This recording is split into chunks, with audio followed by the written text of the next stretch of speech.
ಸಂಜೆ ಹೊತ್ತು ಮಕ್ಕಳೇನಾದರೂ ಸ್ನ್ಯಾಕ್ಸ್ ಕೇಳ್ತಾನೆ ಇರ್ತಾರಾ? ಹಾಗಾದರೆ ಈ ವಿಡಿಯೋವನ್ನು ಕಂಪ್ಲೀಟಾಗಿ ನೋಡಿ. ನಾನು ಈ ವಿಡಿಯೋದಲ್ಲಿ ಬಾಳೆಹಣ್ಣನ್ನು ಬಳಸ್ಕೊಂಡು 2 ಬಗೆಯ ರೆಸಿಪಿನ ಮಾಡಿ ತೋರಿಸ್ತಾ ಇದ್ದೀನಿ. ಮನೇಲಿರುವಂತಹ ಕೆಲವೊಂದು ಸಾಮಗ್ರಿಗಳನ್ನು ಬಳಸ್ಕೊಂಡು ಮಾಡುವಂಥ ಈ ರೆಸಿಪಿ ಮಕ್ಕಳು, ದೊಡ್ಡವರು ಎಲ್ರಿಗೂ ಇಷ್ಟ ಆಗುತ್ತೆ.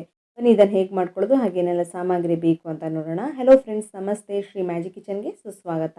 ನಾನಿಲ್ಲಿ ಒಂದು ಪಾತ್ರೆಗೆ 1 ಕಪ್ ಆಗೋಷ್ಟು ಬೆಲ್ಲ, ಈ ಬೆಲ್ಲಕ್ಕೆ 1 ಕಪ್ ಆಗೋಷ್ಟು ನೀರನ್ನು ಸೇರಿಸ್ಕೊಂಡು ಬೆಲ್ಲದ ನೀರನ್ನು ರೆಡಿ ಮಾಡ್ಕೊಳ್ತಾ ಇದ್ದೀನಿ. ಬೆಲ್ಲವನ್ನು ಚೆನ್ನಾಗಿ ಕರಗಿಸ್ಕೊಂಡ್ರೆ ಆಯಿತು, ಪಾಕ ಏನೂ ಬೇಕಾಗಿಲ್ಲ. ಇದೀಗ ಬೆಲ್ಲದ ನೀರು ರೆಡಿಯಾಗಿದೆ. ಇದನ್ನು ಸೈಡಲ್ಲಿ ಇಟ್ಟಿರ್ತೀನಿ. ಈಗ ಒಂದು ಪ್ಯಾನ್ಗೆ ತುಪ್ಪವನ್ನು ಹಾಕ್ಕೊಳ್ತಾ ಇದ್ದೀನಿ. ಒಂದು 2 ಟೇಬಲ್ ಸ್ಪೂನ್ ಆಗೋಷ್ಟು ತುಪ್ಪ ಸೇರಿಸ್ಕೊಂಡು ತುಪ್ಪವನ್ನು ಚೆನ್ನಾಗಿ ಕರಗಿಸಿದ ನಂತರ, ತುಪ್ಪ ಚೆನ್ನಾಗಿ ಬಿಸಿ ಆದ ನಂತರ ಇದಕ್ಕೆ ಡ್ರೈ ಫ್ರೂಟ್ಸನ್ನು ಹಾಕ್ಕೊಂಡಿದ್ದೀನಿ. ದ್ರಾಕ್ಷಿ, ಗೋಡಂಬಿ, ಬಾದಾಮಿ ಎಲ್ಲ ಸೇರಿಸ್ಕೊಂಡು ಇದನ್ನು ಚೆನ್ನಾಗಿ ಹುರ್ಕೊಂಡಿದ್ದಾಗಿದೆ. ಇದಕ್ಕೀಗ ನಾನು 1 ಕಪ್ ಆಗೋಷ್ಟು ಹಸಿ ತೆಂಗಿನಕಾಯಿನ ಹಾಕ್ಕೊಳ್ತಾ ಇದ್ದೀನಿ. ಫ್ರೆಶ್ ತೆಂಗಿನಕಾಯಿನ ಹಾಕ್ಕೊಂಡಿರೋದು ನಾನಿಲ್ಲಿ. ಒಣ ತೆಂಗಿನಕಾಯಿ ಕೂಡ ಹಾಕ್ಕೊಳ್ಬೋದು, ಒಣ ಕೊಬ್ಬರಿಯನ್ನು ಕೂಡ ತುರಿದು ಕೂಡ ಹಾಕ್ಕೊಳ್ಬೋದು ಇದಕ್ಕೆ. ಇದನ್ನು ಕೂಡ ಹಾಗೆ ಸ್ವಲ್ಪ ಹೊತ್ತು ಬಿಸಿ ಮಾಡ್ಕೊಳ್ಳಿ. ಹಸಿ ತೆಂಗಿನಕಾಯಿ ಇರೋದ್ರಿಂದ ಸ್ವಲ್ಪ ಹೊತ್ತು ಬಿಸಿ ಮಾಡ್ಕೊಳ್ಬೇಕು. ಇವಾಗ ಇದಕ್ಕೆ ಬಾಳೆಹಣ್ಣನ್ನು ಕಟ್ ಮಾಡಿ ಹಾಕ್ಕೊಳ್ತಾ ಇದ್ದೀನಿ. 2 ಬಾಳೆಹಣ್ಣನ್ನು ತೊಗೊಂಡು ಕಟ್ ಮಾಡ್ಕೊಂಡು ಹಾಕ್ಕೊಂಡಿದ್ದೀನಿ. ಯಾವ ಬಾಳೆಹಣ್ಣಾದರೂ ಪರವಾಗಿಲ್ಲ, ನಿಮ್ಮ ಮನೇಲಿ ಯಾವ ಬಾಳೆಹಣ್ಣು ಇರುತ್ತೋ ಅದನ್ನು ಉಪಯೋಗಿಸ್ಕೊಳ್ಳಿ. ಹಣ್ಣಾಗಿರೋಂತಹ ಬಾಳೆಹಣ್ಣನ್ನೇ ಹಾಕ್ಕೊಳ್ಳಿ. ಈಗ ಇದಕ್ಕೆ 1 ಕಪ್ ಆಗೋಷ್ಟು ಬಾಂಬೆ ರವೆನ ಸೇರಿಸ್ಕೊಳ್ತಾ ಇದ್ದೀನಿ. ಬಾಂಬೆ ರವೆನ ಹಾಕ್ಕೊಂಡು ನೋಡಿ, ಬಾಳೆಹಣ್ಣು ಜೊತೆಗೆ ಇದನ್ನು ಚೆನ್ನಾಗಿ ಹುರ್ಕೊಳ್ಬೇಕಾಗತ್ತೆ. ಸ್ವಲ್ಪ ಹೊತ್ತು ಇದನ್ನು ಹುರ್ಕೊಳ್ಬೇಕು. ಹಾಗೆ ಇದಕ್ಕೆ 2 ಟೇಬಲ್ ಸ್ಪೂನ್ ಆಗೋಷ್ಟು ಅಕ್ಕಿ ಹಿಟ್ಟನ್ನು ಸೇರಿಸ್ಕೊಳ್ತಾ ಇದ್ದೀನಿ.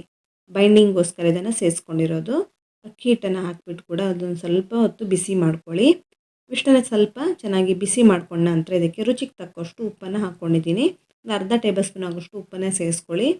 ನೋಡಿ, ಇದೀಗ ಚೆನ್ನಾಗಿ ಇದನ್ನು ಮಿಕ್ಸ್ ಮಾಡ್ಕೊಳ್ಬೇಕು. ಹಾಗೆ ರೆಡಿ ಮಾಡ್ಕೊಂಡಂತಹ ಬೆಲ್ಲದ ನೀರನ್ನು ಇವಾಗ ಸೇರಿಸ್ಕೊಳ್ತಾ ಇದ್ದೀನಿ. ಇದರೆಲ್ಲ ಕಸ ಕಡ್ಡಿಯೆಲ್ಲ ಇರುತ್ತೆ, ಹಾಗಾಗಿ ಮೊದಲಿಗೆ ಬೆಲ್ಲದ ನೀರನ್ನು ರೆಡಿ ಮಾಡಿಕೊಂಡು ಸೋಯಿಸ್ಕೊಂಡು ಹಾಕ್ಕೊಳ್ತಾ ಇದ್ದೀನಿ ಇದಕ್ಕೆ. ಇದೀಗ ಬೆಲ್ಲದ ನೀರನ್ನು ಹಾಕಿ ಚೆನ್ನಾಗಿ ಮಿಕ್ಸ್ ಮಾಡ್ಕೊಳ್ಳಿ. ಇದನ್ನು ಚೆನ್ನಾಗಿ ಹೀರ್ಕೊಂಡು, ಬೆಲ್ಲದ ನೀರನ್ನೆಲ್ಲ ಹೀರ್ಕೊಂಡು ಈ ಮಿಶ್ರಣ ಕೂಡ ಚೆನ್ನಾಗಿ ಗಟ್ಟಿಯಾಗಿದೆ. ನೋಡಿ, ಈ ರೀತಿ ಬಂದಿದೆ. ಬಾಳೆಹಣ್ಣು ಕೂಡ ಸ್ವಲ್ಪ ಸಾಫ್ಟ್ ಆಗಿದೆ. ಈ ರೀತಿ ಬಂದ ನಂತರ ಗ್ಯಾಸ್ ಫ್ಲೇಮನ್ನು ಆಫ್ ಮಾಡ್ಕೊಳ್ತಾ ಇದ್ದೀನಿ ನಾನು. ಏಲಕ್ಕಿ ಪೌಡ್ರ್ ಇದ್ದರೆ ಹಾಕ್ಕೊಳ್ಬೋದು, ಇಲ್ಲಾಂದರೆ ಸ್ಕಿಪ್ ಕೂಡ ಮಾಡ್ಕೊಳ್ಬೋದು. ನಾನೀಗ ಒಂದು ಬಟ್ಲಿಗೆ ಸ್ವಲ್ಪ ತುಪ್ಪವನ್ನು ಸವರಿಟ್ಕೊಳ್ತಾ ಇದ್ದೀನಿ. ಅಗಲವಾದ ಪಾತ್ರೆ ತೊಗೊಂಡು ಸ್ವಲ್ಪ ತುಪ್ಪವನ್ನು ಸವರಿಟ್ಕೊಳ್ಳಿ. ಹಾಗೆ ರೆಡಿ ಆದಂತಹ ಈ ಮಿಶ್ರಣ ಇದಕ್ಕೆ ಹಾಕಿಬಿಟ್ಟು ಸೆಟ್ ಮಾಡ್ಕೊಳ್ಬೇಕಾಗತ್ತೆ. ಲೆವೆಲ್ ಮಾಡ್ಕೊಳ್ಳಿ. ನೋಡಿ, ಈ ರೀತಿ ಸ್ಪೂನಿನ ಸಹಾಯದಿಂದ ಮಾಡ್ಕೊಳ್ಬೋದು. ಸ್ವಲ್ಪ ಬಿಸಿ ಇರೋದ್ರಿಂದ ಕೈಯಲ್ಲಿ ಮುಟ್ಟೋದಕ್ಕಾಗಲ್ಲ, ಇಲ್ಲಾಂದರೆ ಕೈಯಲ್ಲಿ ಕೂಡ ಚೆನ್ನಾಗಿ ಇದನ್ನು ಸೆಟ್ ಮಾಡ್ಕೊಳ್ಬೋದು. ಲೆವೆಲ್ ಮಾಡ್ಕೊಳ್ಳಿ. ಈ ರೀತಿ ಎಷ್ಟು ಚೆನ್ನಾಗಿ ಸ್ಪ್ರೆಡ್ ಮಾಡ್ಕೊಳ್ಳೋದಕ್ಕಾಗುತ್ತೋ ಅಷ್ಟು ಚೆನ್ನಾಗಿ ಇದನ್ನು ಸ್ಪ್ರೆಡ್ ಮಾಡ್ಕೊಳ್ಳಿ. ನೋಡಿ, ಈ ರೀತಿ ರೆಡಿ ಮಾಡ್ಕೊಂಡಾಗಿದೆ. ಮೇಲ್ಗಡೆ ಬೇಕಾದರೆ ತುಪ್ಪವನ್ನು ಕೂಡ ಹಾಕ್ಕೊಳ್ಬೋದು. ಈ ರೀತಿ ಚೆನ್ನಾಗಿ ಲೆವೆಲ್ ಮಾಡಿಕೊಂಡು ಇದನ್ನು ಬೇಯಿಸ್ಕೊಳ್ಬೇಕಾಗತ್ತೆ. ನಾನಿಲ್ಲಿ ಒಂದು ಇಡ್ಲಿ ಪಾತ್ರೆಯನ್ನು ತೊಗೊಂಡು ಇದಕ್ಕೆ ನೀರನ್ನು ಹಾಕಿಬಿಟ್ಟು ನೀರನ್ನು ಬಿಸಿ ಮಾಡ್ಕೊಂಡಿದ್ದೀನಿ. ನೀರು ಬಿಸಿ ಆದ ನಂತರ ಈ ರೆಡಿ ಮಾಡ್ಕೊಂಡಂತಹ ಪ್ಲೇಟನ್ನು ಇಡ್ತಾ ಇದ್ದೀನಿ ಇದಕ್ಕೆ. ನೋಡಿ, ಈ ರೀತಿ ಈಗ ಇದನ್ನು ಮುಚ್ಚಿಡ್ತಾ ಇದ್ದೀನಿ. 10 ರಿಂದ 15 ನಿಮಿಷದ ತನಕ ಇದನ್ನು ಚೆನ್ನಾಗಿ ಬೇಯಿಸ್ಕೊಳ್ಬೇಕಾಗತ್ತೆ. 15 ನಿಮಿಷದ ನಂತರ ಇದನ್ನು ಓಪನ್ ಮಾಡಿ ತೋರಿಸ್ತಾ ಇದ್ದೀನಿ. ನೋಡಿ, ಇದು ಚೆನ್ನಾಗಿ ಬೆಂದಿದೆ. ಇವಾಗ ಒಂದು ಚೂರು ಅಂಟ್ತಾ ಇಲ್ಲ. ಆಲ್ರೆಡಿ ಸ್ವಲ್ಪ ಬಿಸಿ ಬೇಯಿಸ್ಕೊಂಡಿರೋದ್ರಿಂದ ಬೇಗ ಬೆಂದ್ಬಿಡುತ್ತೆ. ಈಗ ಇದನ್ನು ತೆಗಿತಾ ಇದ್ದೀನಿ. ಕಂಪ್ಲೀಟಾಗಿ ತಣ್ಣಗಾಗಬೇಕು, ಸ್ವಲ್ಪನೂ ಬಿಸಿ ಇರಬಾರ್ದು. ನಂತರ ಇದನ್ನು ಕಟ್ ಮಾಡ್ಕೊಳ್ಬೇಕಾಗತ್ತೆ. ನೋಡಿ, ಇದೀಗ ಕಂಪ್ಲೀಟಾಗಿ ತಣ್ಣಗಾಗಿದೆ. ಇದನ್ನು ಕಟ್ ಮಾಡ್ಕೊಳ್ತಾ ಇದ್ದೀನಿ. ಯಾವ ಶೇಪಲ್ಲಿ ಬೇಕಾದರೂ ಕಟ್ ಮಾಡ್ಕೊಳ್ಬೋದು. ಇದೀಗ ರೆಡಿಯಾಗಿದೆ. ತುಂಬಾ ರುಚಿಯಾಗಿರುತ್ತೆ.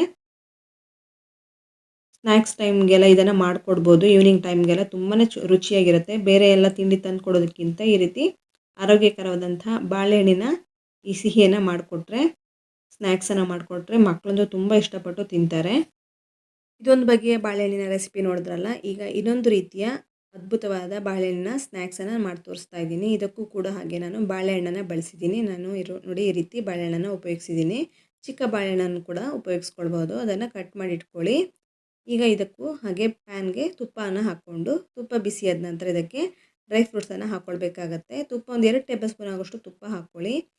ನಾನು ಡ್ರೈ ಫ್ರೂಟ್ಸ್ಗೆ ನಾನಿಲ್ಲಿ ಬಾದಾಮಿ, ಗೋಡಂಬಿ ಹಾಗೆ ದ್ರಾಕ್ಷಿನ ಹಾಕ್ಕೊಂಡು ಇದನ್ನು ಕೂಡ ಹಾಗೆ ಚೆನ್ನಾಗಿ ಹುರ್ಕೊಳ್ಬೇಕು.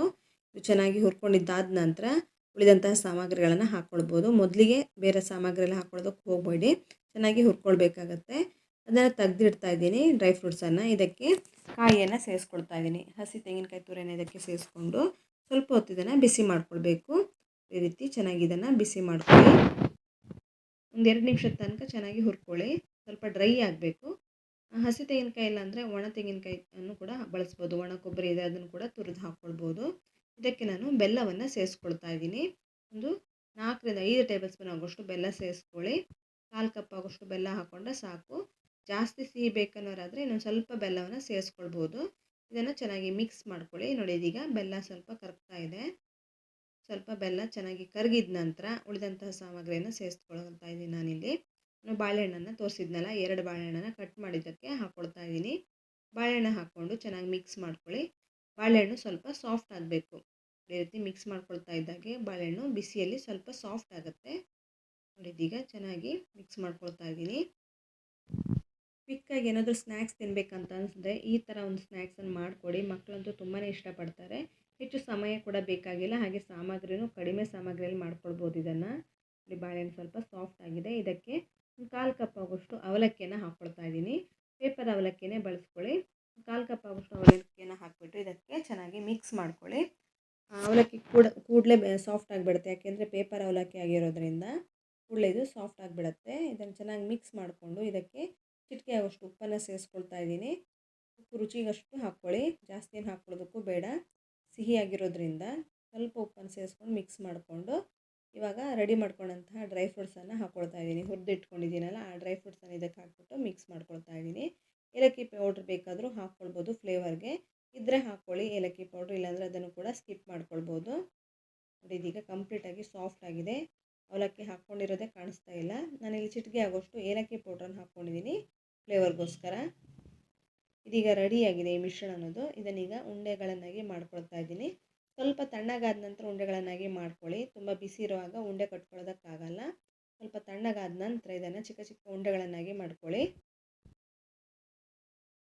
ತುಂಬ ದೊಡ್ಡ ಸೈಜಲ್ಲಿ ಬೇಕಾದರೂ ಉಂಡೆಗಳನ್ನಾಗಿ ಮಾಡ್ಕೊಳ್ಬೋದು. ಈ ರೀತಿ ಉಂಡೆಗಳನ್ನು ಅಥವಾ ಫ್ಲ್ಯಾಟಾಗಿ ಚಪ್ಪಟೆ ರೀತಿ ಶೇಪಲ್ಲೂ ಮಾಡ್ಕೊಳ್ಬೋದು. ಈಗ ನಾನಿಲ್ಲಿ ಸ್ವಲ್ಪ ಬ್ರೆಡ್ ಕ್ರಮ್ಸ್ ಇದೆಯಲ್ಲ, ಬ್ರೆಡ್ಡನ್ನು ಸ್ವಲ್ಪ ಪೌಡ್ರ್ ಮಾಡಿ ಇಟ್ಕೊಂಡಿದ್ದೆ. ಅದಕ್ಕೀಗ ಇದನ್ನು ನೋಡಿ ಈ ರೀತಿ ಒಂದು ಲೇಯರ್ ಥರ ಕೋಟ್ ಮಾಡ್ಕೊಳ್ತಾ ಇದ್ದೀನಿ. ಲೈಟಾಗಿ ಮೇಲ್ಗಡೆ ಒಂದು ಲೇಯರ್ ಥರ ಬಂದರೆ ಸಾಕು. ಉಂಡೆಗಳನ್ನು ಅದ್ರ ಒಳಗಡೆ ಹಾಕ್ಕೊಳ್ತಾ ಇದ್ದೀನಿ. ಮೇಲ್ಗಡೆ ನೋಡಿ ಈ ರೀತಿ ಮೇಲ್ಗಡೆ ಎಲ್ಲ ಕವರ್ ಮಾಡ್ಕೊಳ್ತಾ ಇದ್ದೀನಿ. ಬ್ರೆಡ್ ಕ್ರಮ್ಸ್ನ ಮೇಲೆ ಇಟ್ಬಿಟ್ಟು ನೋಡಿ ಈ ರೀತಿ ಚೆನ್ನಾಗಿ ಇದನ್ನು ಕೋಟ್ ಮಾಡ್ಕೊಳ್ತಾ ಇದ್ದೀನಿ. ಎಲ್ಲವನ್ನು ಮಾಡಿ ಇಟ್ಕೊಂಡ ನಂತರ ಈಗ ಎಣ್ಣೆಯನ್ನು ಕಾಯಿಸ್ಕೊಳ್ತಾ ಇದ್ದೀನಿ. ಸ್ವಲ್ಪ ಎಣ್ಣೆನ ಕಾಯೋದಕ್ಕೆ ಇಟ್ಬಿಟ್ಟು ರೆಡಿ ಮಾಡ್ಕೊಂಡಂತಹ ಉಂಡೆಗಳನ್ನು ಇದರಲ್ಲಿ ಹಾಕಿಬಿಟ್ಟು ಫ್ರೈ ಮಾಡ್ಕೊಳ್ಬೇಕಾಗತ್ತೆ. ನೋಡಿ ಇದೀಗ ಎಣ್ಣೆಯನ್ನು ಕಾಯಿಸ್ಕೊಂಡಿದ್ದೀನಿ. ಎಣ್ಣೆ ಅಥವಾ ತುಪ್ಪ ಕೂಡ ಬಳಸ್ಬೋದು. ತುಪ್ಪದಲ್ಲಿ ಕೂಡ ಇದನ್ನು ಚೆನ್ನಾಗಿ ಕಾಯಿಸ್ಕೊಳ್ಬೋದು ಅಥವಾ ಎಣ್ಣೆಯಲ್ಲಿ ಕೂಡ ಕಾಯಿಸ್ಕೊಳ್ಬೋದು. ಬೇಗ ಕಾದ್ಬಿಡುತ್ತೆ. ಹೆಚ್ಚೊತ್ತು ಸಮಯ ಕೂಡ ತಗೊಳ್ಳಲ್ಲ ಇದು, ಯಾಕೆಂದರೆ ನಾನು ಮೊದಲಿಗೆ ಇದನ್ನು ಚೆನ್ನಾಗಿ ಬೇಯಿಸ್ಕೊಂಡಿರೋದ್ರಿಂದ ಬಾಳೆಹಣ್ಣೆಲ್ಲ ತುಂಬ ಸಾಫ್ಟಾಗಿರುತ್ತೆ. ನೋಡಿ ಲೈಟಾಗಿ ಗೋಲ್ಡನ್ ಕಲರ್ ಬರೋ ತನಕ ಮೇಲ್ಗಡೆ ಇದನ್ನು ಚೆನ್ನಾಗಿ ಫ್ರೈ ಮಾಡ್ಕೊಳ್ಳಿ. ನೋಡಿ ಇದೀಗ ರೆಡಿಯಾಗಿದೆ. ತುಂಬಾ ರುಚಿಯಾಗಿರುತ್ತೆ. ಮಕ್ಕಳು ದೊಡ್ಡವರು ಎಲ್ಲರೂ ಇಷ್ಟಪಡ್ತಾರೆ ಇದನ್ನು. ಮನೆಯಲ್ಲಿ ಬಾಳೆಹಣ್ಣು ಇದ್ದಾಗ ಈ ರೀತಿಯ 2 ರೆಸಿಪಿಗಳನ್ನು ಟ್ರೈ ಮಾಡಿ ನೋಡಿ. ಹೇಗೆ ಬಂತು ಅಂತ ಕಮೆಂಟ್ ಮಾಡೋದಕ್ಕಂತೂ ಮರಿಲೇಬೇಡಿ. ಇನ್ನಷ್ಟು ಹೊಸ ರೀತಿಯ ಅದ್ಭುತವಾದ ರೆಸಿಪಿಗಳೊಂದಿಗೆ ಸಿಗೋಣ. ಧನ್ಯವಾದಗಳು.